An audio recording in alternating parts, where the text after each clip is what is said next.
All right, ladies and gentlemen, welcome back once again. We started off the year 2024 with a bang, but we wanted to win the series in South Africa though. But it's okay, it's better we did not lose and come back home.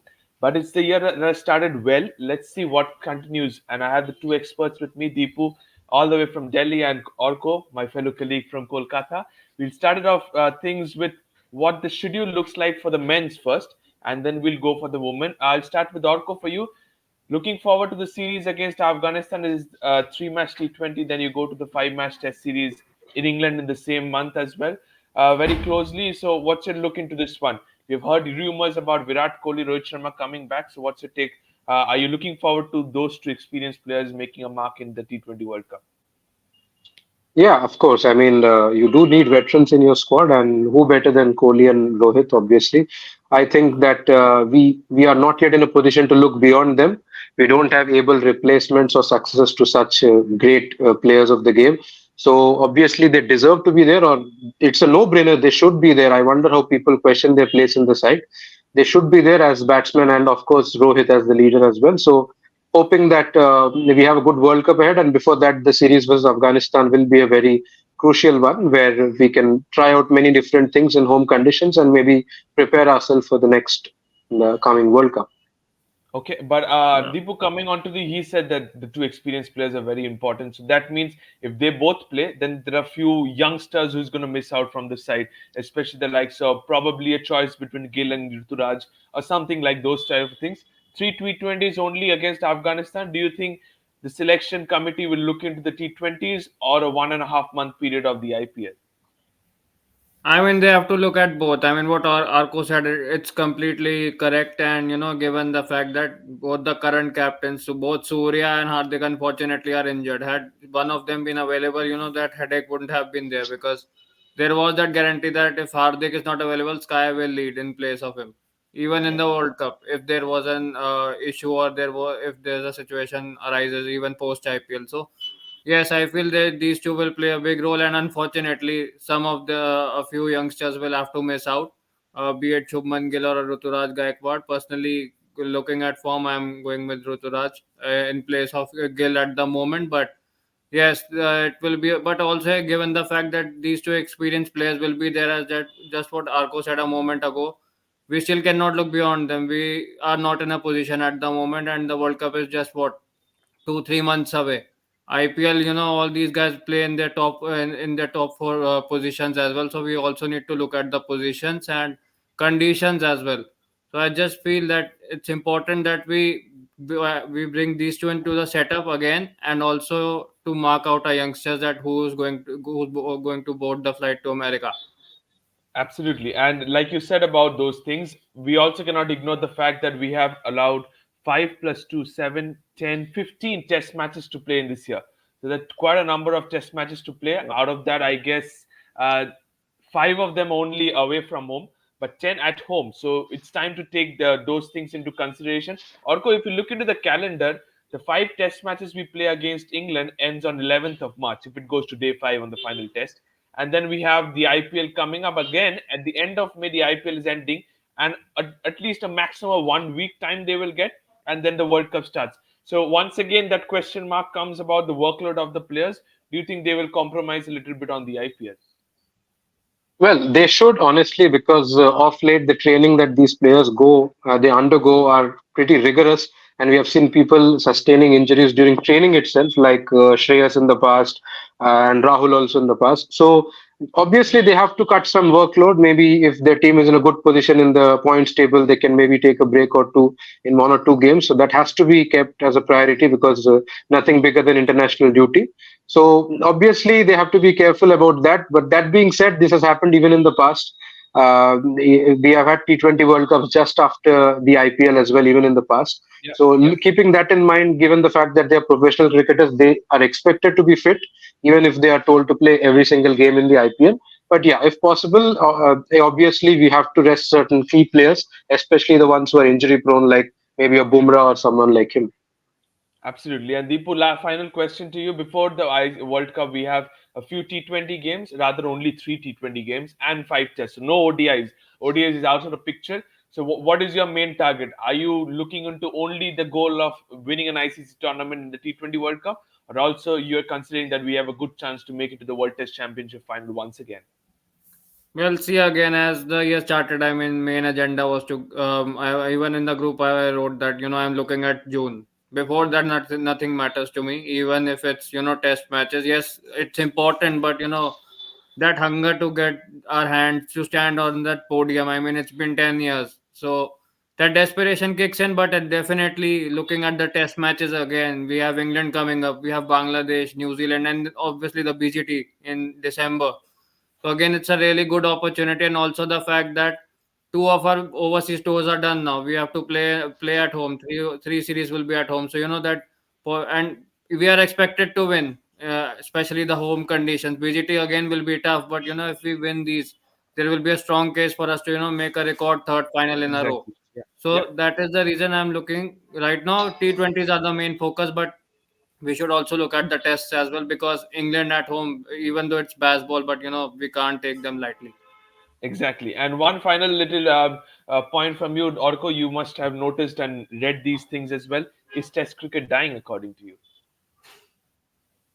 Well, that's a very difficult question to answer. I hope it doesn't because I still believe it's the king of all formats because that Absolutely. tests your patience, that tests how sustainable you are.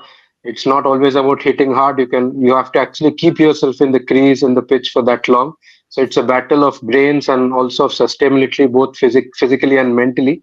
So it shouldn't die, honestly, but I don't know. I'm not sure whether it will die really because there are people who value that format a lot. There are certain players who are great only in that particular format. So for them, this format will certainly last.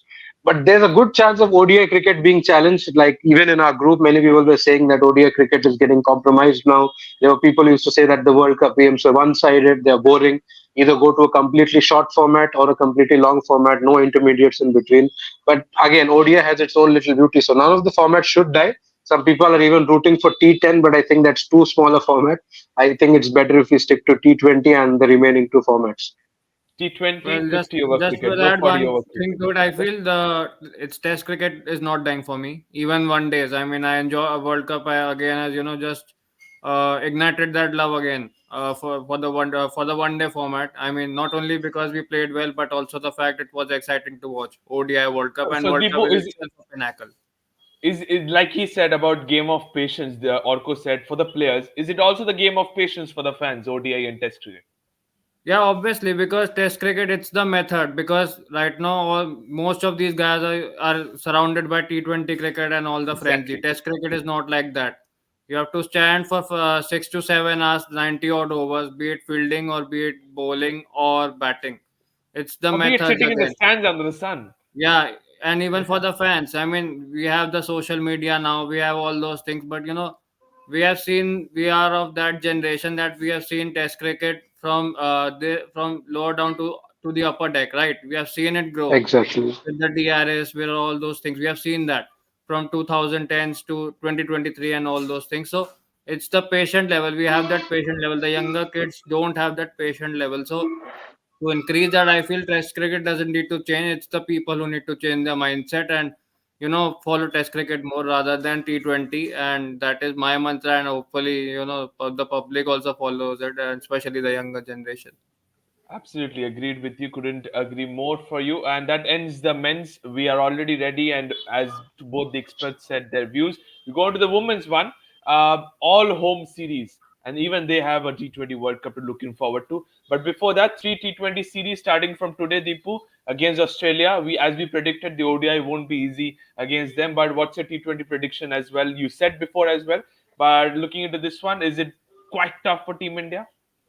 Well, anytime we play Australia, England, either at home or away, it's always difficult. And I had predicted 2-1 win for our girls, but unfortunately we got whitewashed. And we had that opportunity in the first two games to actually win the series. We fluffed our way, and third game it was one sided at 3:39. It was obvious that we are not winning it. Yeah.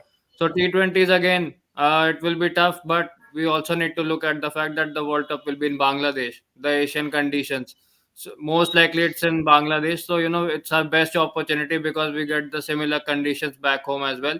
Even though Wankhede will be different, the DY Patil Stadium will be different, but we need to look at, but the girls need to look at it as a big opportunity, and the WPL is also right after this series, so a lot of youngsters to pick.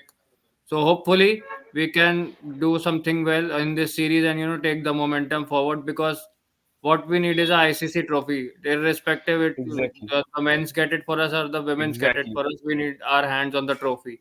So yeah, it's an important year for both men's and women's team. 100%. And similarly, same question to you, Orko, once again. At the end of month of September, we are expecting the Women's Premier League to end, and again in the month of October, we have the ICC T20 World Cup. Will that sustain the few, especially the overseas players, to get out of the tournament late in the WPL? Yeah, I mean, obviously, some players obviously compromise on this league. I've heard in the past they believe that the World Cup is of greater priority than the WPL. But that being said, there's a lot of cash being invested on this particular format, on this particular league as well. The auctions have become a bit more serious now. The number of teams have gone up, so people will take it pretty seriously. And like Deepu rightly pointed out, this World Cup will also happen in conditions similar to the Indian ones. So if people do well in the WPL, then they will obviously get a good amount of practice before the World Cup. So fatigue will kick in no matter who plays it, be it the men or women. But ultimately, they are all professional cricketers and they are meant to be sustainable. So they'll obviously try to keep their heads and bodies up high. And who better knows to prioritize international cricket than franchisee, than your own team member who has hit the big guns and been the richest player, Mitchell Stark. But we'll come to once again, Deepu. Last question to you. Once again, three ODIs against Australia at home. Didn't understand this fixture though. But after the T20 World Cup, then going on to the ODIs, no test for Team India for the men. But do you want to see more Test cricket coming forward for the women's? Well, yeah, obviously, because I had pointed even in the group that why there's no WTC for women's team. Because like in the end in the end of the year we played two test matches, right? And it was quite last year that we played England, in England, and we won that test matches. So test matches at a gap for women. Why is this issue not being addressed in the board, that why women's team is not getting to play test matches? And we won those test matches quite beautifully against Australia and England at home. Just made the year for us in the end, especially after what was the mood of the nation, that the women's team has won test matches, and it was exciting to watch as well. So yep, I am rooting for test cricket. Coming to ODIs, I feel it's important that ODIs are also there, because we have a one day World Cup at home. The women's team will be Exactly. playing the one day World Cup at home, and again the opportunity to host as well. And hopefully the what the men's unfortunately were not able to do, hopefully the women's team can do for us and at home. It will be a big challenge, but I'm looking forward to the girls tournament as well, because it's important that we get our hands on the trophy, as I said again. So it's important that whoever gets the medal, whoever gets the trophy, be it the men's, be it the women's, it's all equal. And we should back our girls as well to bring the laurels for us. Absolutely. You just pointed everything out for the women's team. So before we conclude, one final thing to you, Deepu, then we go to Orko. That is, which is your bigger goal, like you always said, the T20 World Cup. Do you think we can make it out this time? Well, see, right now a lot of uncertainty is around the corner. I mean, who will be the captain? Who will be in the squad? Who's If going to miss Rohit is out? playing, then I think Rohit will be the captain, right? Well, BCCI has been in a turmoil since 2021, post that Kohli captaincy saga. It's been all scattered around. It's all some they are just giving out the caps. I mean, we have seen what 250 or something kind of players getting the caps in last 3 4 years in the T20s, if I'm not wrong on number. So it's just that they are just distributing the caps. So we need that regularity. Like Mitch Marsh is going to captain Australia. It was confirmed right after the One Day World Cup that he'll be the captain of Australia. So it's important that we get the clarity. We don't want the caps to be distributed unnecessarily. Get your perfect 15 out, and just get us one trophy, because the Indian people have been dying for it. It's again Australia, England. The trophy is just being distributed among these two sides. Even New Zealand or South Africa are not getting that opportunity. To why to just see Australia and England only enjoy the parties and all those things. it's important that the Indian team also gets its fair share, and it's time that we get something out right now, because it's been 10-12 years now.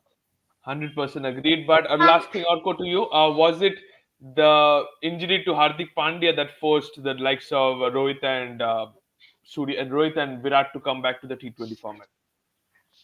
Not really. I think they do have a lot of contribution to still offer. I mean, I'm not sure who will be the leader if Hardik was present. Maybe someone else could have been the leader among the two of them. But their batting contributions are matchless. Even in the previous T20 World Cup, especially when it comes to Kohli, you can't really ignore the fact that he's probably our best batsman. And to really look beyond him, given the form and the fitness he possesses, is absolutely ridiculous. I mean, we don't have such players who can take his place. Same with Rohit. I mean, I know that he has been erratic in T20s, but that being said, his experience will count at any point of time, and he has won 5 IPLs, so he certainly knows a trick or two of how to win certain T20 trophies. So we can't look beyond them for sure. And I feel that there's a lot of cluttering that's occurring in our team, like Deepu rightly said. A lot of caps are being distributed. Some people who have got the caps and done well are being ignored for no reason. For example, Exactly. Rahul Tripathi was very good for India in the previous year or so, but suddenly he's vanished. Even in the previous T20 World Cup, the entire season before the World Cup, Ishan Kishan was playing, but then they omitted him in the World Cup squad. So I don't know why this cluttering, this era of confusion is coming in that particular setup, be it the dressing room or maybe the BCCI. Maybe it might be because the selectors and stuff changed a bit over the last 1 or 2 years with Agarkar coming in now. But that being said, that confusion needs to be resolved. Whoever takes the particular job, he has to ensure that there is some standardization and it works smoothly, like it is in case of Australia and other such teams. Absolutely, Well, 100% also the agreed with fact, that. Preetham, that Yeah, we need experience in the World Cup. I mean, we are playing Pakistan, and to be honest, I don't feel that youngsters have still have it in them, to get the close match out of us. I mean, what Kohli did for us in Melbourne, I mean, I don't see anyone in the current squad, who can pull that off again. Even Kohli can't pull that off again. If if given an opportunity, he might, but those things happen for once in a lifetime, and we need players at the top, because if we completely go on youngsters, we play Pakistan, whatever. If even if we win against Pakistan, we have England and Australia in the Super 8s. If we should we qualify for the further rounds, so I feel it's important that there is a blend of youth, but also you have those experienced heads to just bind the youth as well, because if we just go on youth again, anything can happen. 2000 happened for us, but to repeat those things again and again, it can't be possible. So I feel it's good that these two are back, even though people will complain that they were away for 1 year and so on, but it's important that we hold them together at least for this World Cup, and then just go for proper cleansing of the format, and just think that these are our younger guys, and just chalk out our players for before the next tournament arrives. absolutely. Thank you so much to both of you. Let's see what happens in 2024. Thank you so much to all the viewers as well. Till Yep. then, thank you so much and bye bye.